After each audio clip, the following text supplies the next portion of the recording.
by'ukuri ntago tuba dushaka kwiyerekana, tuba dushaka kugira ngo abandi bantu batujoininge badufashe babeho bumva ko hari abandi bantu bafite ibikorwa byiza ariko wenda bataragira bwa bushobozi bunini cyane. Iyo rero tubonye ubwo bushobozi butandukanye twiga kuri bya bintu bishobora guteza ababyeyi imbere kugira ngo ejo abana babo bazagire akazoza keza. Urumva umubyeyi umuhimbiye nk'imirimo ukamukura mu bukene, ukamwigisha kwikura mu bukene, aragaruka akaba yabona ya sukari, akaba yabona ya kaye, akaba yabona bya bikoresho, akaba yabona na za school fees ahantu umwana ageze nko muri secondaire, ko ubu ngubu muri primaire basa nkaho badasaba minervale, ariko usanga bakeneye amafaranga yo ku ruhande y'amakuru du soir. Dans cours du soir ni inyigisho ziba inyuma y'amasomo, ugasanga amafaranga make bagenda bakenera nk'abana bo muri primaire. None iyo bageze muri secondaire hari abantu usanga baritsindiye ariko badafite bwa bushobozi bwo kuba bajya mu bigo nyine baboherejeho. Icyo gihe rero dushaka za minervale nkeya, tushobora kubaha inusu ya minervale cyangwa tukayabona icyarimwe, noneho cyangwa tukabona bya bikoresho muri ubwo buryo. Urumva rero wigishije umubyeyi kwigira, bisa nkaho uri muramutoza kuzagaruka akaba stable, agashinga imizi mu muryango wiwe, noneho agafasha wa mwana mu buryo burambye.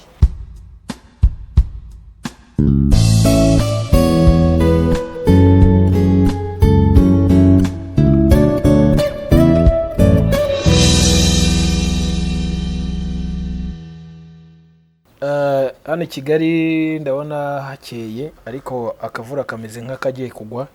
Turi ku masaha y'amanywa igicamunsi cyiza badukurikira, ariko hanyuma bari mu masaha y'umugoroba mwiza, bari mu gitondo cyiza. Ndi kumwe rero n'umumama watangiye iyi minisiteri umubona, cyangwa se watangije iki kigo, sinzi niba ari ikigo, sinzi niba ari NGO. Ibi byose turaza kubimenya mu kiganiro tugiye kugirana kitarambiranye. Ni ikiganiro kigufi ukeneye kumva ukakirangiza kugira ngo urebe niba impamvu nyamugani ya Samaritan the Choice ari byo nyabyo. Iyo rero ni icano nshyashya, ariko twibuke ko twagusaba gukora subscribe kugira ngo ukurikirane ibikorwa byacu bitandukanye tugiye kujya tukugezaho umunsi ku munsi. Hanyuma rero ngewe mwumva nitwa Marala Alfred, hanyuma ndi kumwe na Karine Vanessa ari buze kutwibwira, hanyuma tubana ariko tuziranye. Hagati aho ngaho rero wambaye neza ariko. Murakoze cyane. Ko mbona amaboko acuritse. Ariko Vanessa, it's okay. Vanessa, muraho neza? Muraho neza. Mukomere cyane. Murakoze, mukomere. Tugiriye umugisha wo kubana muri iki kiganiro. Iyi cano ni shyashya, abantu ntago bayimenyereye, ariko nanone ntago tuzi impamvu yayo, ariko wenda tubuze kumenya muri iki kiganiro. Navuze amazina yawe nsimbagurika kubera ko n'ubusanzwe ndi nk'agakwavu ndasimbagurika, ariko noneho abatakuzi bakubonye ari ubwa mbere, witwa nde? Nitwa Mutoni Karine Vanessa, mama w'amahanga. Mama w'amahanga. Yeah. Vava mama w'amahanga, ngira ngo n'abareba cano neza bari buze kubona ayo magambo yanditseho. Hanyuma ntekereza ko benshi basoma iri zina Rwanda Samaritan the Choice bishatse kuvuga iki? Rwanda Samaritan Choice tubisobanuye mu Kinyarwanda bisobanura umusamariya watoranijwe ukorera mu Rwanda. Okay. Hanyuma iki gitekerezo cyawe cyaje kubera ko habaye iki mu magambo make?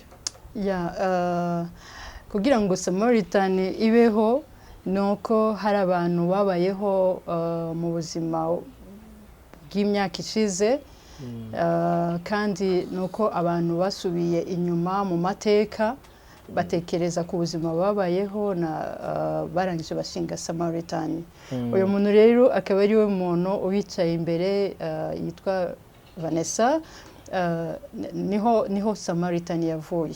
Mu mvugo z'amahanga, umuntu ufite imbaraga watangije ikintu bamwita representant higare, umuvugizi mukuru w'icyo kintu ukivugira. Hanyuma Samaritan the Choice NGO, ni ministère, ni company, like ni famille, ni ikigo runaka, niki? Rwanda Samaritan Choice ni organisation ikorera mu gihugu, ikaba idaharanira inyungu, ikaba ikorera mu gihugu. Hano mu Rwanda ikorera mu Rwanda. Rwanda Samaritan Choice kugeza uyu munsi ishinze imizi mu Rwanda. I Burundi turayifite ariko ntabwo irakomera neza, no muri Kenya turayifite. Ibikorwa byanyu ni ibihe mama w'amahanga Vava? Ibikorwa byacu Rwanda Samaritan Choice ikorera mu bana b'imfubyi, ifasha abana b'imfubyi, abakene, abantu b'abapfakazi n'abantu bafite ubumuga. Okay. Yatangiye ryari? Muri 1998. Muri 1998. Wifuza ko bizagera he? Nifuza ko bizagera, nifuza ko bizamenyekana ku isi hose. Iki gitekerezo niwe wakigize wenyine cyangwa uhamagara abandi bantu maze kukigira batangira kukujoininga? Nkuko nabivuze, navuze yuko ari igitekerezo cyaje ku muntu umwe, ari we jyewe mubona imbere yanyu. Ndabyibuka neza, yari muri 1998 muri 2000. Nari nkiri umunyeshure, nza gutekereza ku buzima bwanjye bwite, ukuntu nabayeho ndi imfubyi, ntafite umubyeyi, ndegwa n'umubyeyi umwe. Nza gutekereza rero kuri papa yigeze kugwara ajya mu bitaro, ntekereza amateka yiwe, ndavuga ngo cagiye papa yari mu bitaro, yaragwajwe nande, yafashwaga nande, ninde yamubaga hafi. Nkomeje kubitekereza mbona ko umuntu yaba yaramubaye hafi ashobora kuba ari umusocial cyangwa akaba ari umuntu w'umuganga. Bityo rero bintera kuvuga ngo okay, uyu muntu ushobora kutamubona ngo mubwire ngo warakoze kwita ku mubyeyi wanjye. Noneho mfata umwanya mitanjya ku bitaro, ndavuga ngo ndacyari umwana mutoya, ndacyafite imbaraga nyinshi. Hari abantu bameze nka data, hari abantu bakeneye kukozwa, hari abantu bakeneye kumesegwa, hari abantu bakeneye kuvugirwa, gukorerwa ubuvugizi. Aho rero niho nahise nyoboka ibitaro bikuru bya CHK. Ndumva maze imyaka irenze 15 nkorana na CHK, nakoranye nabo imyaka myinshi ishize, imyaka irenze 15.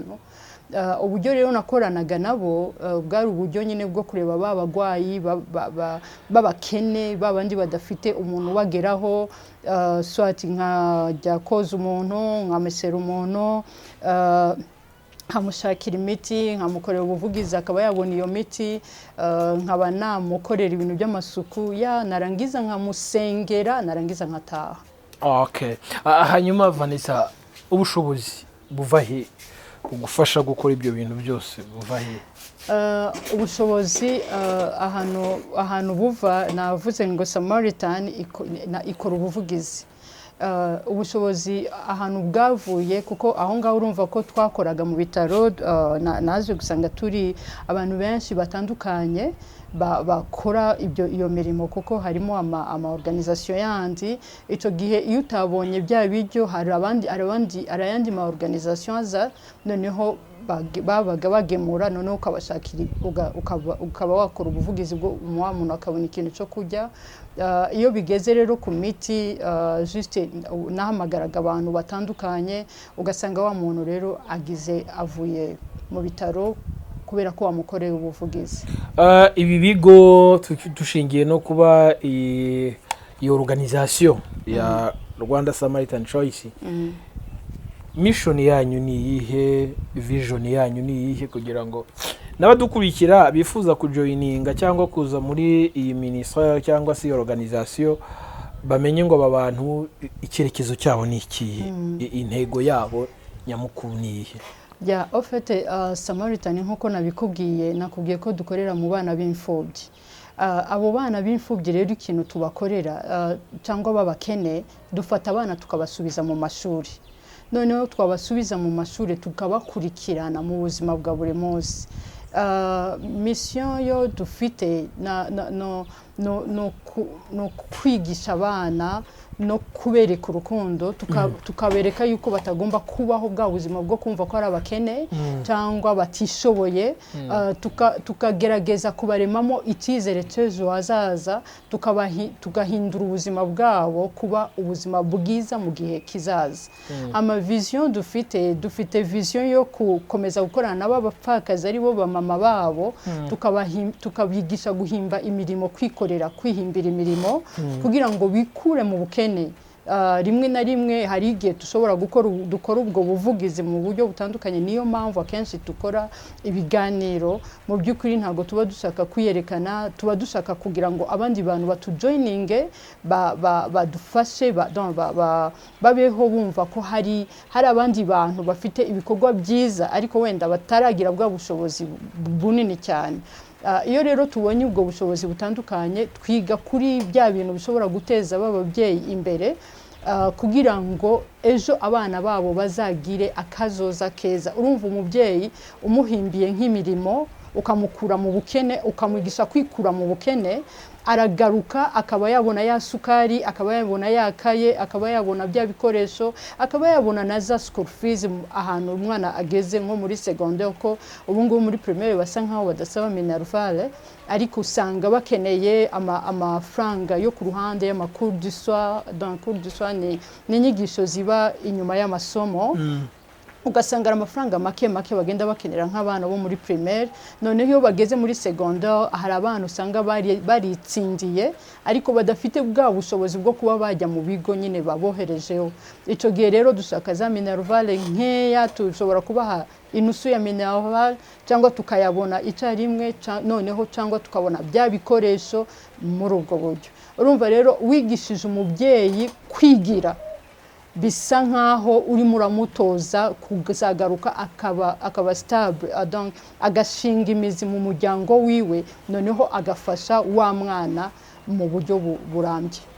Okay, ngira ngo wenda mbere yuko tujya umusozo w'ikiganiro cy'uyu munsi kitari we kirekire kugira ngo benshi basobanukirwe, hari abantu benshi bakenera kukubaza byinshi byimbitse, bakavuga bati reka tugire amakuru dukenera tukubaze. Abantu benshi bagize ubwoba, rega hari ubwo ubona umuntu ari gusabira abantu ubufasha cyangwa inkunga batugaje gusabiriza. Ngira ngo abantu benshi barahahumutse. Iyi challenge ntujya uhura nayo? Yego. Iyo uhuye n'iyi challenge ukora iki? nta na kimwe bimbwira, nta nubwo ndumva umuntu yambwiye ngo naje gusabiriza. No muri comment nagerageje mu kiganiro gishize, no muri comment nabonye nakurikiranye, nta muntu yagutuka, nta muntu yakubwira nabi, antuka n'ubuntu nagiriwe n'Imana. Kubera ko bigaragara ko imyaka umaze ni myinshi, ufite experience muri ibi bintu byo gufasha. Wageze ku barwayi kwa muganga, wamenya abo bana, wabasabiye ubufasha, wenda hari abafashijwe, hari n'abandi ariko bazaza babagana. Rero mbere yuko twakira contact cyangwa uburyo bashobora kubabona, hari message ufite mu bijyanye n'intumbero yanyu n'ibyo wifuza kuba dukurikiye muri uyu mwanya, hanyuma tukagana ku musozo? Message numva natanga ku bana niko warumbajije. Message numva natanga ku bantu no kubakangurira kugira neza, no kwigisha abantu ko yego mbereka yuko nubwo isi yabaye mbi ariko ntago tugomba kureka gukora icyiza, kuko buri munsi iyo ukora icyiza ntago gihera. Uburyo bwose waba waragikozemo ariko atari ubwo kwiba, ubwo kunyuruza ibintu, butari ubw'amanyanga, no kuri ntago bipfa. Wowe ukora icyiza hama ukagisanga imbere. Okay. Hanyuma umuntu akeneye kubavugisha, se mugira ofisi, umuntu yababona gute, yabasanga he? Muduhe na nimero za telefone. Ariko nimero za telefone badushakaho ni 07 3 8 8 39 iyo nimero kuri WhatsApp? Ego iba kuri WhatsApp. Ego bigomba kuba kuri WhatsApp kugira ngo n'abatabasha guhamagara babe bayikoresha. Ni byiza. Hanyuma mugira komite? uwahamagara ninde wakwitaba icyo gihe? Umusekreteri wa Rwanda Samaritan Choice. Okay.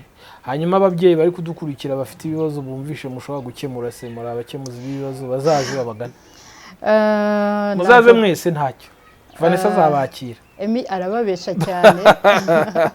Emi arababesha kubera ko abantu dukorana uyu munsi n'abantu tumaranye imyaka irenze 15. Koko uyu munsi dufite abana barangije za primaire. Abo bana nibo bahita bakomeza bakajya za secondaire. Muri aba bana nyine dufite nibo bahise bakomeza za secondaire. Nuvuga ngo ubu ngubu turimo turagira buri mwaka abana barangiza za secondaire. Turimo turagerageza kubaka ba bana bakiri hasi muri za 3e 4e 5e kugera muri 6e. Babandi mwafashe. Ubu nta bashyashya nyine mwakira. Uko tuzagenda tubona abantu batwumva badushigikira mu mirimo niko tugenda twongera mu abana. Ubwo mufite ibyo mushingiraho. Yego. Nagira ngo mbahe bafite ibibazo hano hanze. Ni benshi cyane. Okay, n'abarwayi bose. Hanyuma noneho tugiye gusoza ariko udusengera kubera ko ngira ngo mu ndangagaciro zanyu harimo indangagaciro za Gikristo. Yego. Umuntu atoza abana. Uradusoreza udusengera hanyuma tugane ku musozo w'ikiganiro cy'uyu munsi. Yego, murakoze cyane. Hanyuma nshimira abantu bose badukurikiye aho muri hirya no hino ku isi. Imana ibamugisha. Nitwa Marara Alfred Emi. Ngira umugisha wo kubana namwe rero muri iki kiganiro cy'uyu munsi. Reka rero mbabwire ngo mukore subscribe, mukore like, share ndetse na comment kuri Rwanda Samaritan Choice. Kuri Rwanda Samaritan Choice. Nzi no kubivuga neza. Rwanda Samaritan Choice. Rwanda Samaritan Choice. Yego. Imana ibamugisha. Wadusengera none. Murakoze cyane. Reka dusenge. Mwami Yesu, turagushima, turagushize hejuru, tugwaye icyubahiro. Turagushima kubw'iminota mikeya tubonye yo kukuvugira. Turagushima kuko wabanye natwe. Turagushima Mana kuko hari abanyarwanda benshi bari mu bihugu bitandukanye, abari mu gihugu, hari n'abandi bantu Mana batandukanye nabo bari mu bihugu bitandukanye. Nukuri bose Mana ndakwinginze kugira ngo ubagirire neza. Barimo kumva bino biganiro Mana, nukuri ko tuzagenda dutanga ibiganiro bitandukanye mu bana bacu, mu bamama bacu, mu bantu babana n'ubumuga Mana, uwo tuzageraho wese reka wowe uziyerekane nk'Imana. Icyubahiro kibi cyawe, izina ryawe rikomeze rishigwe hejuru. Ndashimira umuntu twabanye, umugirire neza, ukomeze umukomeze imirimo yiwe kandi wiheshe icyubahiro muri byose mu izina rya Yesu Kristo senze nizeye, amen.